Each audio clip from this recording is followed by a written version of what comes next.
Now we switch gears now back to our live coverage of the hashtag End Bad Governance nationwide protest for day 4 here in our studios. Now we're giving you some live feeds. It's from Ojota there, where you can see the protesters are beginning to gather for day 4 of the protest. We also have our security agencies there on standby there, just observing and waiting. We wait to see if the momentum will pick up again for another day, for day 2, although the president has addressed the nation. We'll wait to see what that would turn out to be for today. We'll also patch you up with all of our reporters and correspondents who are on standby across, the major cities in the country, from Abuja as well to Delta and down to the northern part of the country. But those scenes there is from Ojota, one of the designated point for the protest assembly here for day 2 of the hashtag End Bad Governance protest. Let's switch back to the studio as we continue our conversation and analysis on the presidency's speech. We understand that the president addressed the nation today at 7 a.m. If you missed the speech, there's going to be a repeat of that on all of the Nigerian Broadcasting Corporation. That's Nigeria Television Broadcasting Corporation, as well as FRCN. Okay then, now back in the studio with us we have a guest and also one via video chat. We want to welcome Omolaye Sowore, who is going to be joining us via video chat. Good morning, sir. Welcome on the show here today again. And in the studio here with us we have Badibo Rhodes Vevor, who was with us on Thursday, if I'm not mistaken, myself and yourself, Judith. Gentlemen, you're welcome on the show here today. Thank you for having me. Good to have you guys here. So it's day 4. Already, and we don't know what to expect, as we can see some live coverage from before. We saw people gathering already coming. Thank you for joining. Oh, sorry. Well, apologize for that. Sorry about that. Audio. That must have been Sowore trying to give us some information, but we'll get back to that, sir. But I was welcoming you gentlemen on, and we're seeing day 4. We've also seen day 4 start with the president's address. We've had a couple of, well, let's say, sentiments in from protesters, and we also had the SSA to the governor of Ondo State here with us from earlier, if you saw Mr. Olufemi join us in conversation. So now we have very interesting takes on the president's address from our guests, from the protests and all. I always want to start by asking the guests what they thought about the address from the start. So Mr. Vivor, if you do not mind, if you can tell us what you thought about the president's address, and then Mr. Sowore will come to you next and you'll give us your initial thoughts on that. Mr. Vivor, please. Yes, so to my mind, the president's speech was extremely disappointing, and I'll tell you why. It was disappointing because this government had about a month's notice to prepare some kind of response, or to actually really get to the pulse, feel the pulse of the people. And this protest had been climaxing, has been building up for a very long time, because people have been expressing the hardship that they are dealing with. I mean, from the point where President Bola Ahmed Tinubu drove to Lagos Island and the famous Egbin Power chant was heard, it had been building up, and people from market women all across all strata of society have been complaining about the hardship that Nigerians are facing. Now, the president also had the advantage of seeing what happened in Kenya and the steps that Ruto, the president, had taken, which was to come out and say he understands the suffering that people are going through. He's cutting down government expenditure, cutting down expenses, First Lady's office, removing funding from that, to show that they are also feeling the pinch. They are also showing empathy. You see, there is a misconception that because someone says, I feel bad about something, means that they are empathetic. No, empathy is also action, right? You understand what somebody is feeling, and you take action to mitigate that, or at least to show that you are brothers in arms through that struggle. And that was not seen. So now, the speech itself had quite a bit of propaganda. You had situations where they were almost labeling the yearnings of Nigerians as being sponsored by politicians or sponsored by hawks. You also had a situation where they were speaking about increase in oil production, when talking about 1.6 billion barrels, when really we're barely doing 1.2 billion. Talking about investments in the oil industry, when we know for a fact that IOCs are pulling out and investing in other parts of Africa. talking about increase in minimum wage as some sort of achievement, when the fact is that minimum wage can barely buy a bag of rice. Minimum wage, as low as it was under Goodluck Jonathan, was at least able to buy a bag of rice. Talking about the huge revenue that has accrued to government, but what value is that money? If I got $1 and I had 160 naira, and now I have $1 and I have 1,600 naira, does that mean I generally have more money when really I cannot use that money to buy things in the market?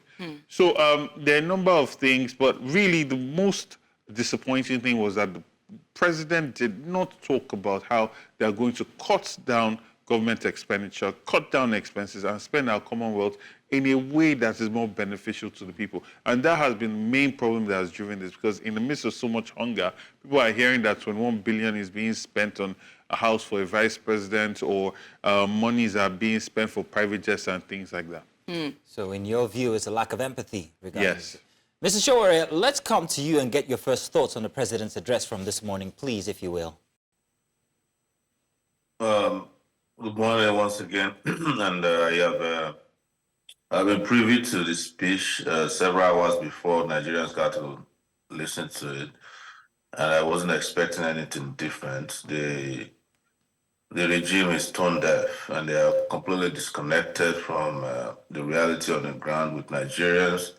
And we have said it, that this is the reason why this climax. Nigerians have been tired of this particular leadership that we have after 1 year. Even before now, I'd also discussed yesterday with you that when you elect terrible leaders through terrible electoral processes, you don't expect them to be in any way connected with the realities on the ground. You know that while they were claiming that they are open to dialogue and they empathize with Nigerians, they were also killing people in Kano as of yesterday. They have arrested activists in Yobe. They were arrested organizers in Kano, Kaduna, and also in Abuja. Yesterday, one of our organizers are still languishing in police detention. And they have, in Abuja, gone and attacked peaceful protesters at the place that they themselves designated to be the place for engagement with the public. So there was nothing different that was going to come out of this. They have nothing to offer you. So sometimes we ask for too much when we know that they have nothing or little or nothing to give. And what you saw happened in the speech yesterday, which I didn't have to bother to listen to, is just loads of crapula. There's nothing in it. There was no design or desire on their part to connect with the issues. We have 15 demands. None of it was addressed, and it includes talking about subsidy. Yesterday, Tinubu merely reaffirmed his position that no matter what you do, he's not going to do anything about your condition. The socioeconomic condition that has brought total hardship on the people. And so the good news is that he has helped to mobilize for the next round of action. And you see that Nigerians went back to the barricades today in Lagos. We're showing live feed from there. Tomorrow, which coincides with our 50th anniversary of revolution now, we're mobilizing across Nigeria and beyond for resumption of massive action across Nigeria. And we hope those who are watching and listening will go and stock up food. We encourage workers not to bother to go to work, and for transporters to stay away from the highways. We want the roads to be abandoned. We want the system to be shut down such that they will understand that Nigerians are the real owners of the country and not those in Abuja who have no idea what is going on there. And you can understand, if you have a country where people are hungry and the solution to food security is for the president's wife to come out and say that they have a garden at the back of their house, and that's where they grow tomato and the way, these guys are just not serious. Mr. Moyole, That's my yes. Mr. Moyole, there are two things I've taken out from this. The first one is you have just called for a standstill, a total shutdown of the nation. You have said that the roads should be empty, Nigerians should stay at home, and they shouldn't go to the offices, and also told them to go stock up for tomorrow. What is to come tomorrow? And don't you think that this will be taking, the government might take this as a threat? That's the first question. And might I also ask, you just mentioned that you had access to the speech hours before it was transmitted. Hours before it was transmitted. You posted that on social media about 8 to 9 hours before Mr. President went live with the speech. So I have to ask, how did you get the speech? Because you're not part of the government, you're not part of his cabinet or even his publicity team. So how did you get information to get the entirety of the speech and post on social media? Yeah, for one reason, information is power. If you are fighting power, Mr. Ashore, before you give your answer, please, just I beg your pardon, but we want to go live to the live feed there at Ojota to hear what is being said there. Just give us a second and we'll be back to you, please. Are they telling us to go out of... Wait, do you know what do you know what I want to do? I want to bring the area commander now. Let him address you. Yes, listen to me. I'm one of the key leaders of this protest. Okay, sir. All right? Yes, sir. We are going to have a meeting by 11 o'clock. We don't want to see anybody now. We have had the president. When we have a meeting at 11 o'clock, we will get back to everybody. We take our decision. Yes. Before we have a meeting by 11 o'clock. Yes. Sir, with all due respect, Agbaya Gale and Agbaro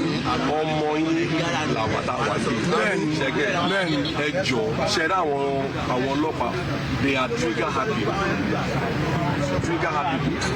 understand? Sherry, I can assure you, go on because of Magmalagani, but nobody won't be going to tear gas. You see, everybody will disperse here. Two of us. And listen to me. I cannot take decision.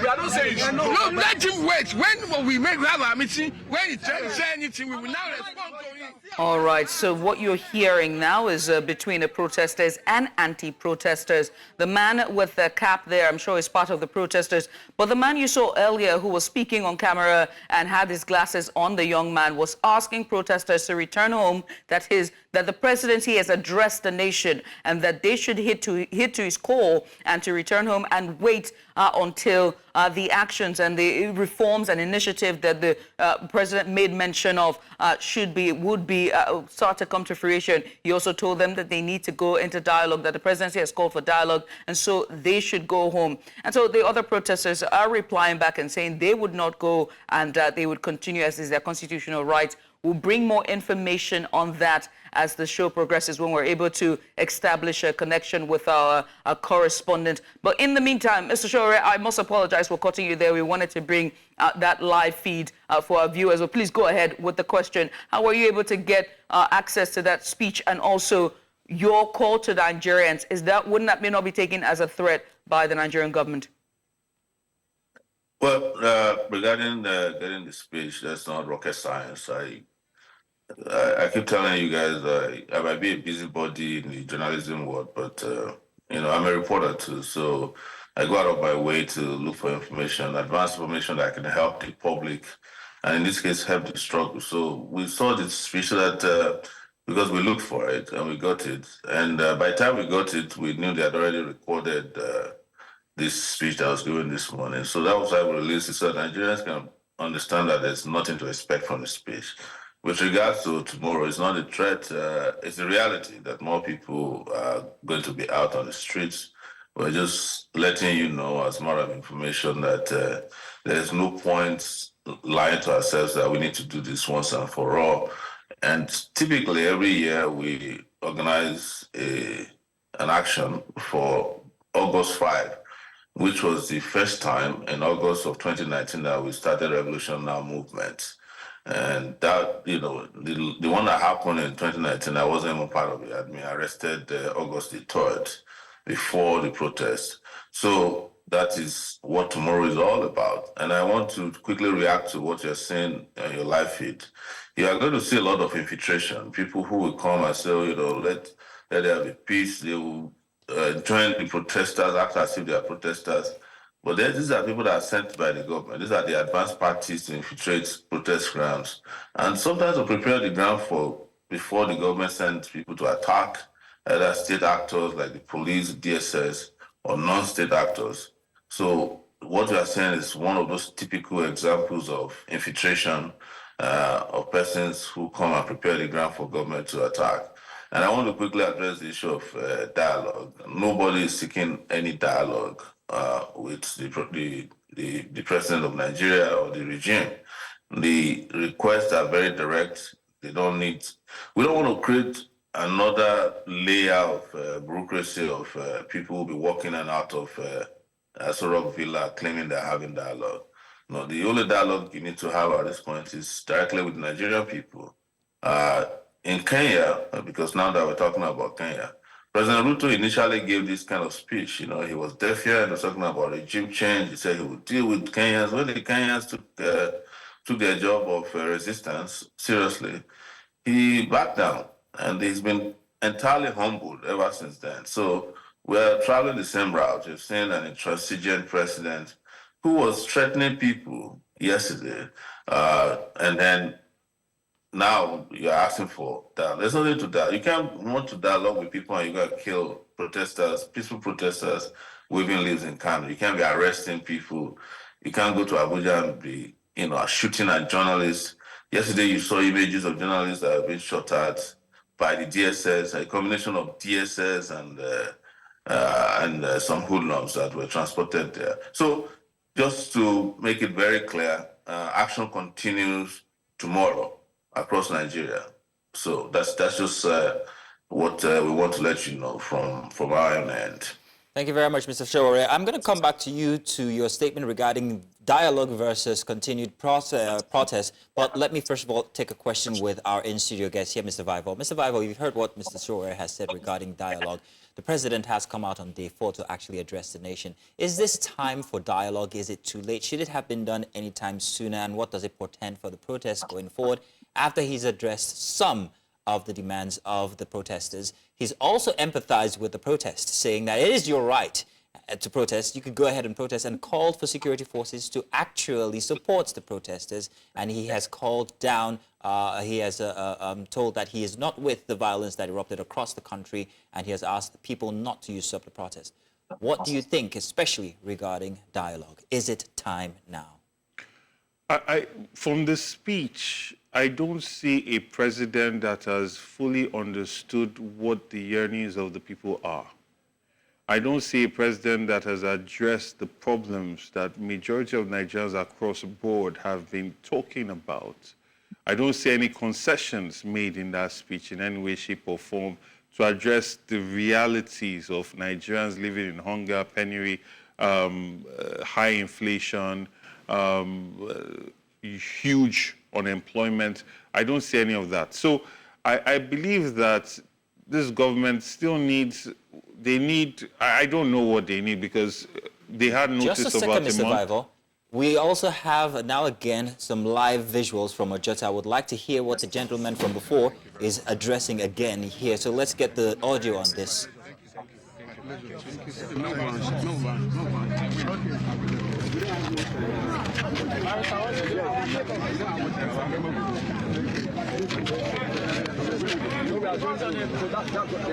me tell them that you are coming.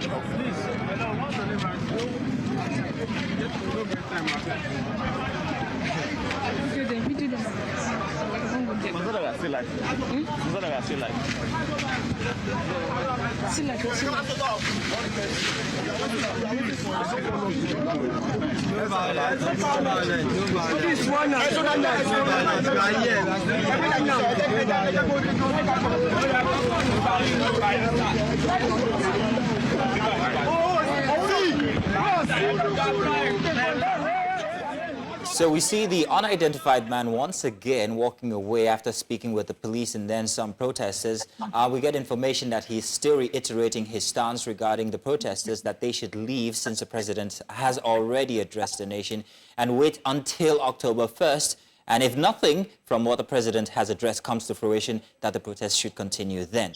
That's the summation of everything that we got from what he was saying there in Ojota. This is in Lagos State, and it's happening currently right now. Once again, my apologies for breaking your submission there, but I'd like you to get back to that when you were talking about the president's speech, not addressing most of the sufferings. Yes, the speech also did not have any timelines, any potential outcomes that we can see in the next few weeks or months. It was just another basket of promises that, you know, don't really have any flesh or timelines we can hold the president onto, which is what will give hope or restore hope to people. So in terms of dialogue, it's just like the example that Mr. Shore highlighted. You see what happened in Kenya. All right. Once again, I have to break you there. I'm so sorry. Let's take this audio from the police representative here. Mr. President, Commander-in-Chief, has addressed the nation. He has addressed the nation, and that you requested for that. Now that you've been addressed, I will suggest and advise that you go home now. We have treated you as friends, as brothers, as our children. We have followed you quietly. We have been so lawful in what we have done with you. Now, I want to plead with you all to go home now. The reason is that you've been addressed. But sir, can you tell us what the president told us? Okay, that is the more reason why you have to go home. On your TV or radio, you will hear the news. Please, let there be peace. Please, we have been working as friends since we started this program, and now that you are at peace with us, I want to plead with you to go home. Let us enjoy peace. We need peace in Lagos. What happened in some other states, we don't want it to happen in Lagos. Yes. If you know you love Lagos and you love Nigeria, please go home now. Thank you, sir. Thank you all. Yes, sir. One give me some minutes, sir. Sir, what you said, sir, I'm really happy for what you said. We really appreciate your police men and women for cooperating. Sir, on what is on ground now, in our midst, our leaders, they are having meeting with what you mentioned now with the dialogue. That's why we are here. By 11, you permit us by 12. Without the outcome of the meeting, we will not make any violence, we will not make any. We will be here in peace before, after the meeting. With the outcome of the meeting, we will go. Give us till 12 o'clock. Please, we will be here. Our leaders are doing meeting according to what you are saying now. Give us till 12. We will be here in peace and but we are not doing any violence. Yes, sir. Thank you, sir. On that note, yes, sir. Your leaders addressed us, and they promised us that the issues have been taken care of and that they will advise you to go home. It's on that premise that we're asking that you should please go home now. Thank you, sir. Thank you, and God bless you all. Sir, on that, our leader,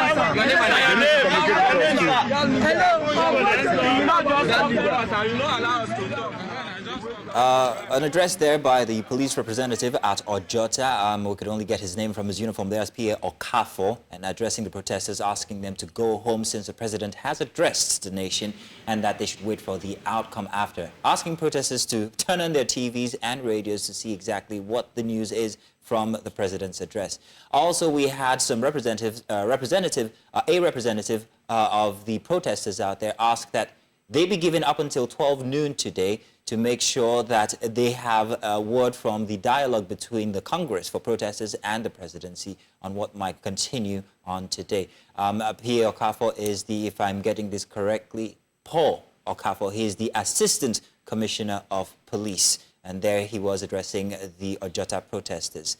Let me, if you don't mind, Mr. Bible, let me ask Mr. Shore what he thought of that address by the PA. Mr. Shore, please, what's your take on what we just saw on television right now? we have nothing to do with the police telling us how to conduct ourselves. This is not the police strike. It's not policemen that are protesting. It's Nigerians who are tired and sick of the system of oppression, corruption, the poverty in the land, hunger, starvation, and insecurity. Those are the people protesting, not the police. The police have no right, and they know that, to tell people when to come to protest and when to leave. Their job is to stand by and protect the protesters and society. That's all their job. So they are, and you can hear him speaking arrogantly that they have been lawful so far, as if to tell us that they will start acting unlawfully. So that we take as a threat. But having said that, this is not a protest that concerns Lagos alone. It's happening nationwide. And as I've told you, today there's going to be some lull in activities because we're preparing for tomorrow, and a lot of meetings are holding, mobilizations are holding across the country regarding how this will fully resume tomorrow, Monday, August 5. Nothing more, nothing less. I don't know. The people who claim that that you saw, especially the guy in glasses, like I said, these are guys who infiltrate protests, try to present themselves as representatives of the protest, but they don't have anything to do with it. It is just like those people who they put together and were claiming on TV. I was here last Sunday when we brought a university student who said they pulled out of the protest. These guys were never part of the planning and implementation of the ongoing uprising. I don't want to call it a protest anymore. So there's nothing to address. We're planning for how to deal with the current socio-political situation in Nigeria that is stifling and crippling people. It's existential in nature. People are dying, and the government, in responding to this peaceful challenge, have come out and killed more people. And we want to make it very clear, because they were saying that the police said the president has addressed Nigerians. Nobody planned a protest for a whole month or beyond, only to come and be addressed. We didn't plan this protest to listen to a boring presidential address. We planned it to address fundamental issues that we have submitted to the public, and none of those issues have been addressed, not a single one of them. And now we've added one more demand to it, which is that he must release all the persons detained across the country. Arrest all those policemen who were involved in killing DSS policemen in Kano, in Gombe, and wherever they kill people, and compensate everybody who had been killed, and investigate the reason why the police had to act this way. And most importantly, Monday in Abuja, people are going to go to the Eagle Square and call for the removal of the Minister of FCT, the Commissioner of Police there, and that's by Bennett Igwe and Nyesom Wike. And we ask that the current IG of police be put on retirement. He should go on early retirement. He's supposed to retire on September 4, 2024, but I think it's time for him to retire one month early, because these guys are clueless about security, and also for them to finally also retire the DG of DSS. Let me say this, just like in Kenya, this might change tone very quickly now that we understand that they have no intention or interest to address the issues that have been presented for the Nigerian public. Not a threat, it's the truth. Now, let me come to you, Mr. Gbadebo Rhodes Vival, and I have to ask, right, dialogue, no dialogue, government, protesters, governance, constituency. There's one similar thing that is there, and that is the center. Mm-hmm. The center is the presidency. Mm-hmm. And our government and our people, or rather, in the way that our democracy is designed, is that all eyes are towards the center. But when you look at some of the demands that are on there, and also when you look at the presidency's speech, the other ministries will have to take responsibility. The other, governors as well will have to come out and take responsibility. local government council chairmen will have to come out and take responsibility. But we haven't seen stakeholders make a stance as well, or even dialogue. Why is that?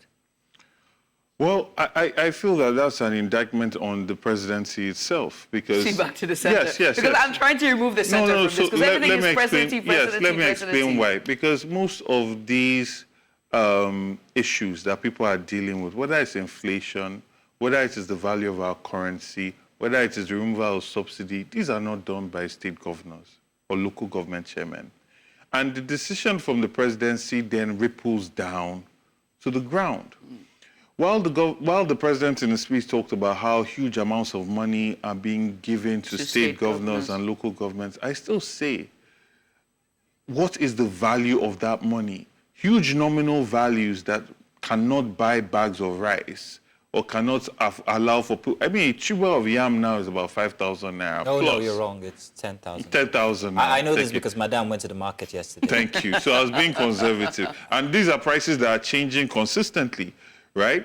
So you say you have given somebody, instead of 10,000 naira, 50,000 naira, but then they are going to buy a tuber of yam for 10,000 naira. So you can't really use that as an excuse.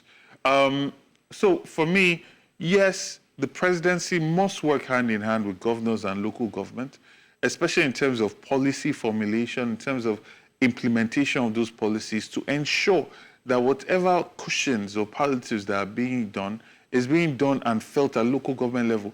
And also to ensure that they are not elevating people that are known to compromise the process if genuinely they want to make an impact on the people. For instance, you have a situation where a former state assembly member that was seen hoarding palliatives and rebagging it for her birthday party or whatever has now been made the secretary of a social trust fund.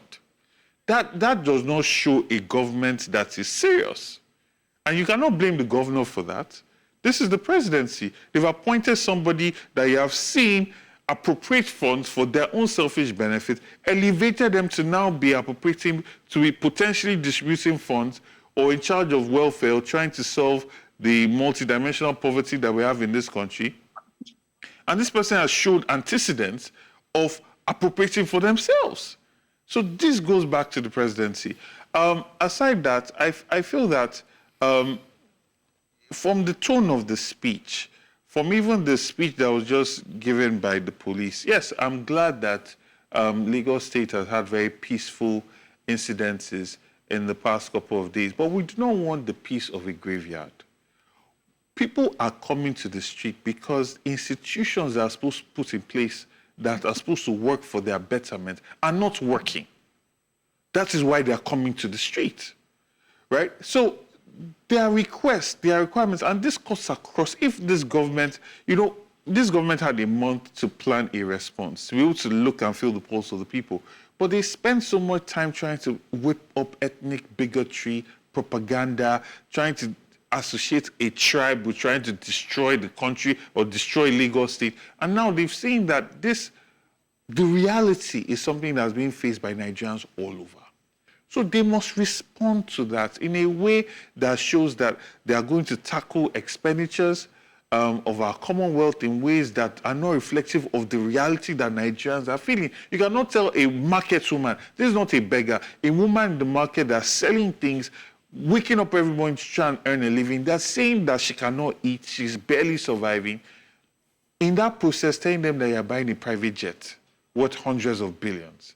Right? It just shows that the government is out of touch. And they need to address that. They need to address the perception of credibility, earn the trust of the people again, show that the Commonwealth that Nigeria has, is being used to maximize the life of the people. So in submission, or rather in summary, no matter how we try to remove the center and try to look at the other stakeholders of government, the center is still to blame. They bear a sizable amount because of the far-reaching consequences of their decision-making, right? Inflation, currency, importation or exportation rules, tariffs that are put on it, foreign direct investment, all of that. You cannot blame a state governor for that. at the same time, the state governor can be blamed when resources are channeled down and those resources are not being used adequately and ensuring that it goes down to the local government level.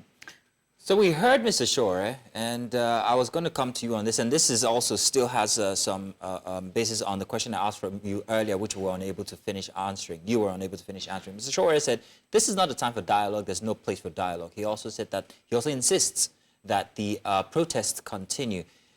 You were answering the question regarding dialogue from before. Do you think that there is a place for dialogue now that the president has addressed the nation, or do you think that we should continue, or do you think that the masses, the youth, should continue with the protest? That speech that I listened to and read as well does not show a presidency that's ready for dialogue. It just shows something, it's lip service.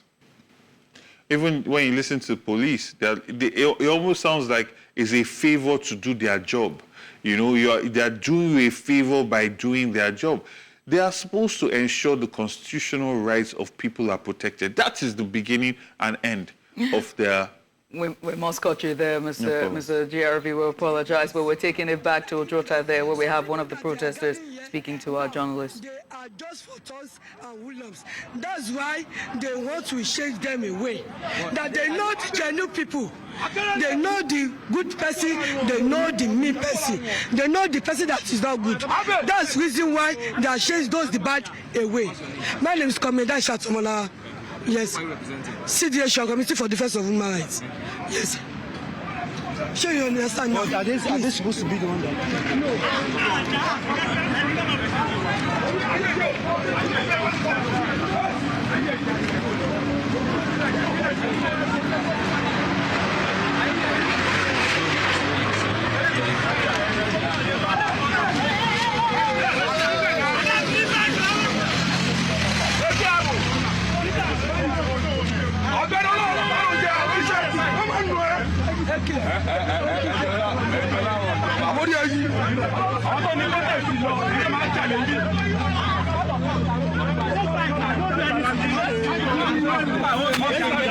Hey, listen now. The people who organized this have said that We are ready to go now. we are ready to go. We are holding meeting by 11 o'clock on the Zoom meeting. So we'll brief everybody. They are going to the press conference to address the names, everybody. Just come, On President I used to you idiot. You don't want to be. They dragged me away from this. Can you imagine? To avoid any problem, just leave that they have addressed it and they said everybody should go. Please, you guys should just go. Please, they are going. So that they will not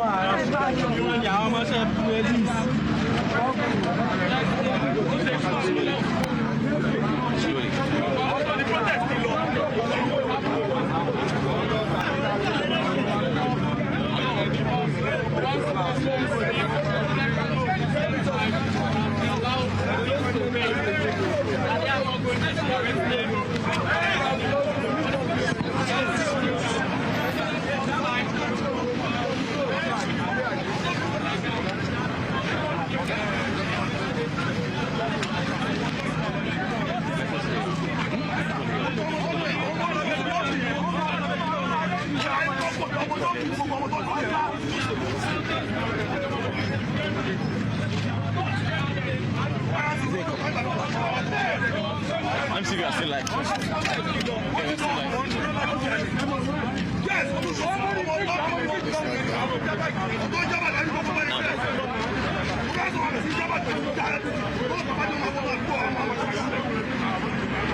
Hello, Matthew. You guys should have called a lot earlier. Everything has ended now. Everything's done.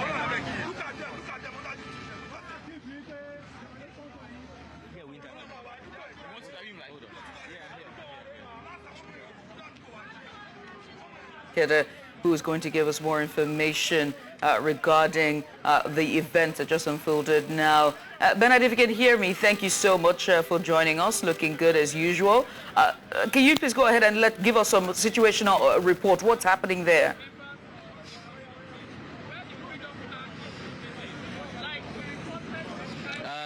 Well, from what I can can see, I think the protest here in Ojota, Lagos is pretty much over, done and dusted, so to speak, or suspended, if you like. Based off of what the president said early this morning, 7 a.m. in the national address, part of the speech he gave, he said that the protest should be suspended pending when there's dialogue between the presidency or the government and the organizers of the protest. And I think because of that is why one of the leaders of the protest came here and made an announcement. He just gave his name as Barrister JP, said he's a legal practitioner, and that if anyone goes against the dictates of the president, the number one citizen of the nation, it can be tagged treasonable felony. And of course, there are sanctions for that, to the highest degree. So he came, gave that address, spoke to the group who were here, and then spoke to the police. However, the group of protesters who were here claim that this gentleman has not exactly been one of them from day one, that they only saw him here yesterday, and now he's come here to give this address. They claim that he may have been a government agent. We cannot authenticate that. But they say he's probably not one of them. Anyway, that doesn't change what he said, which actually is what the president did say, that the protest should be suspended. Having said that, he brought a representative of the police. They also came here and said the same thing, and they advised that all the protesters here should go home based on what the president has said. They also said we should wait till the 1st of October. If the president or the presidency does not implement most of the things that they have promised, or there has been no change, then the protest will come back. The protesters also did say that their own leaders are currently in dialogue with certain persons, maybe government officials. They're currently in dialogue with them, and they pleaded with the police to stay here till 12 when they hope that the dialogue will be over. But the police said everybody should go home. Having said that, now wrapping this up, there's certain people who also came here from the community. They came and told the protesters to also go home, that they don't want disturbance in their community. The protesters charged them and called them sponsor thugs. They claimed not to be sponsored thugs. We spoke to one of them, and they said they are only clearing the crowd, I beg your pardon, because they see that this crowd is being infiltrated by certain boys who are pickpockets and petty thieves in the area. They don't want any trouble in their vicinity or in their neighborhood. The government has spoken, the police has spoken, and they want everybody to go home. And that's where we are at the moment now. So if you look around, Ojota is pretty much empty. Just a handful of protesters behind. I'll swing around so you can see the number of people who are left. Just a handful of protesters, a few journalists, and then the police who have now gone all the way down to where their vehicles are. At some point, it looked like the police were mobilizing, to take action if the protesters refused to leave peacefully. But apparently, it seems dialogue has worked here. There will be no need for force. This is just the handful of people who are left here in Ojota this morning. Bernard, please, I wanted you to please confirm the identity of the young man we saw from earlier before with the shades. Is that the Barrister JP that you were referring to in your statement?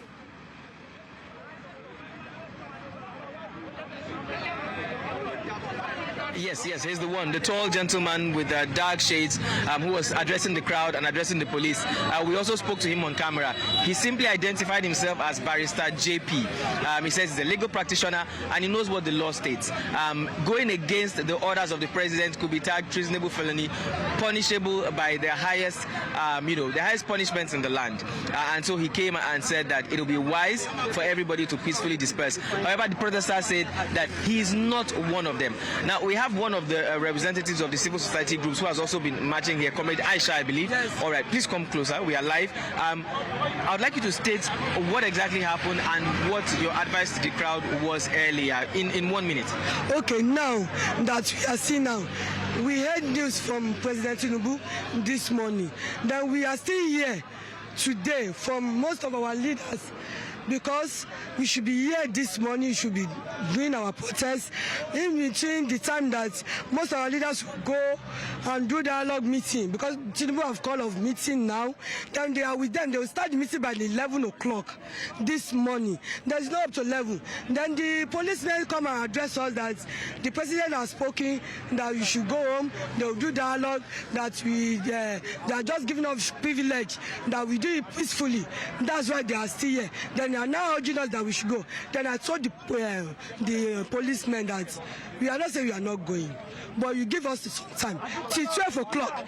Thank God that you even mentioned that President Tinubu has made a dialogue. Then among of our leaders are with them. Then they are starting the meeting by 11 o'clock. You will give us time till 12 o'clock. We'll be here. Then after that, the outcome of the meeting, we will decide whether we will go or not. Then those the boys that challenge us that we should be going. I want to go and meet them. Now, why meaning of this? You are a father, you know the meaning reason why you are here.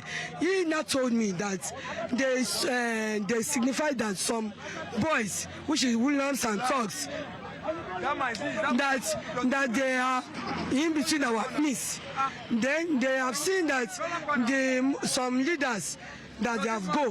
Then the person that they call is not a part of the leader. He just joined us yesterday. He cannot decide for people, sorry. Then I now address the man. The man now said that because the reason why they come around, they see some of the leaders that they have go. That is why they now change us, because they have seen some guys, Williams and Toss, to not be hijack it and be bring people. Because if that thing happen, they will say that it's Ojota boys. Ojota. All right. Thank you very much. Just before I throw back to you, Mazino, there's one more person I'd like to take who clearly stated that Barrister JP is not or was not one of those who convened this particular protest. He's not one of the conveners, and that what he was saying was his personal opinion. Good morning. We'd like you to tell us who you are first of all, and then in 2 minutes we'll have this conversation. My name is Opeyemi Folari. I represent the Take It Back movement. You're one of the organizers. Okay. Thank you very much. Briefly, you said that we should not go by what Barrister JP has got himself said. Why do you say we should not go by what he said? And who is he representing? Is he not representing the group? He seemed to have been speaking on behalf of the group. As far as I'm concerned, he was expressing his personal opinion, which is free to do, of course. Opinions are free, of course, and it doesn't represent any group here. We are protesting here, and we don't recognize him here. So I don't know. Probably he was sent here to create friction among us here. And his statement is just his personal opinion. Thank you. So now, what is going to happen? Now he has said that on behalf of the crowd, on behalf of the protesters, everybody should go home based on what the police have said and what the president has said. What are you saying? Yes. Okay. Let me speak to the presidential speech earlier this morning. I think for me, on a personal note, it was underwhelming as far as I'm concerned. The president missed a golden opportunity to connect with Nigeria, to speak to the pains, the agony, and our plight. He missed that opportunity. What he was doing more or less was just really long campaign promises. And most of the data, most of the statistics was really like today does not conform with our reality. So we don't identify with this narrative this morning as far as I'm concerned. The demands are still there. He failed to even speak to the demands and even make concession. Yet he said he's opening a dialogue. He did dialogue with us when he announced no more subsidy. That's the question you need to ask. And also you are right here also when the government sponsor talks came from the other end. Why in the front of the policemen they failed to protect us here, right here. Are they working together? That's the question we need to ask. That's why we repeated assurance by CP Adegoke Fayode that will be secure here. But and the police, we are looking why these guys unleash me. I have to run for safety, just right behind the barricade. Thank you very much. Just give me something. Mazino, that's the situation on the ground. Police officers are here. Again, they remain adamant that everybody should leave the area. They have spoken and told the protesters to leave this vicinity based on the dictates of the president. That's the situation on the ground.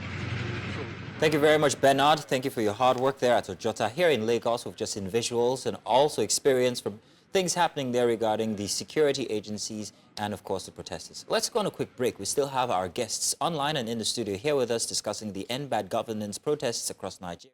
We'll be back.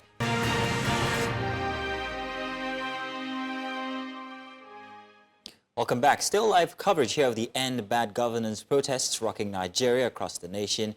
And since 7 a.m. this morning, right after the president's address, we've brought you many guests, some protesters and also some from the government, as we had the SSA to the Ondo State government here with us, Mr. Olufemi Lawson. Yes, we had him with us here. Would you please remind me his last name? Yes, of course, Mr. Femi Lawson. He's the SSA Public Enlightenment to the Ondo State government. Now, we are going to switch gears back to our conversation inside the studio. We have with us Mr. Gbadebo Rhodes Viver, who is the past governorship candidate for the Labour Party for Lagos State, plus a Labour Party member. And also joining us live via video chat is Mr. Omoyele Sowore. He's an activist and politician. And Mr. Omoyele, we're pressed for time as well as you, Mr. Gbadebo. We've seen the visuals from what we just saw before the break, protesters versus anti-protesters, a man impersonating himself, saying that he's a member of the organizers of the protesters, Mr. JP, a legal practitioner. I've also seen the policemen ask them to leave as the president has addressed the nation. And so it's been a back and forth as they wait for the organizers of the protesters to converge and then come back at 12 noon. I'm going to ask for your final submissions. Given what's happening currently at Ojota, as we can see the visuals there, giving the presidency's address, and Mr. Sowore, you saying that there is no place for dialogue, revolution is now. We want the change now. Your take, and then I'll come to Mr. Gbadebo when we round up the show, please. I think I've spoken extensively about this. I've discussed with you that there's no room for compromise. All those actors you saw on your live stream are people who were sent there by the government to create confusion and to create an impression that they're representing us. There are some of them also who are now asking that they need 4 billion naira to execute the protests. We're not part of them. We are going to see a lot of actors during this period, but continue to listen to genuine protest organizers and the Nigerian people. Like we keep saying, the reason why this protest has been sustained is not because of money. Nobody's funding it, nobody's sponsoring it. It's been sponsored by hungry people. And that's why you can't take this down with deceit. So there's no point dwelling on what has already been established. Tomorrow, you are going to see more action. Today was designed to be a limited edition part of the protest. Anyways, people are going to be in church. And if you are watching this and listening to us, if you go to church today or you're in church or you've been to church and back, just know that God just answered Tinubu's prayer. He also asked for a revolution, and it's here now on his doorsteps. Thank you very much, Mr. Sowore. And to you, Mr. Gbadebo. I want to say the president's fundamental, most basic expectation of our president is to protect the constitutional rights of Nigerians. So the idea that the president said something and in breaching your own constitutional rights, you are somehow treasonous, that is completely wrong. And I need to say that for the record. Secondly, you cannot have a situation where people have not yet felt a connection between you as the president and their yearnings and the issues that they are dealing with. And I expect that just because you've addressed them, they will go home. That's not realistic. The government for so long, I mean, you look at all the scenes that we've seen on TV, people coming out, infiltrating. We had protesters that came out to protest against this protest that was supposed to happen. You never saw any of this infiltration. You never saw any of this violence. We had a situation where people did occupy Nigeria. The same Ojota, huge, massive crowd. The state was grounded. But you never saw this type of intimidation or violence, this kind of thing. So I think that the president must, and the people around him, have to start telling themselves the truth, have to start understanding the realities that's facing a lot of Nigerians and genuinely address that. The time of just giving a speech and telling people to go back home as though they were, I don't know, dogs, that time has come and gone. People are suffering, and this is cutting across every strata. Even the rich also cry at this point. Businesses are being shut down. People are having to lay off workers because they just cannot afford payroll. And the market woman that's industrious, waking up in the morning to go to work, she cannot feed her children. You're seeing, and this is not tribal, you're seeing Yoruba people coming out to talk about this hardship. You're seeing people in the north coming out. You're seeing people all across Nigeria. The government must understand that this is a reality. They must stop trying to cloud their judgment with these fictitious ideas that politicians are sponsoring this. And then also they need to tame themselves. You have people like Akpabio talking about, people should go out and protest, you'll be eating at home. You have Dapo Abiodun talking about Nigerians are sore losers. They need to start to show empathy, to truly understand that the woman that is in the market somewhere in Ibadan does not have any tie to any political party. She's coming out to address the plight of her people. Fathers that cannot pay school fees, they're coming out to do the same. And then the government needs to act on that and actually profess solutions. And solutions that also show that they are cutting their coat. It cannot always be the people that are always having to tighten their belt. Well, Mr. Guadibo, I want to say thank you so much. Thank you so much for having me. Mr. Guadibo Rhodes Vival, he is the former governorship candidate for Lagos State for Labour Party. He's also a member of the Labour Party. We also had Mr. Omoyele Sowore, who is an activist and politician, and both of them had been joining us to give their opinions on analyzing President Tinubu's address to the nation, plus day 4 of the nationwide protest.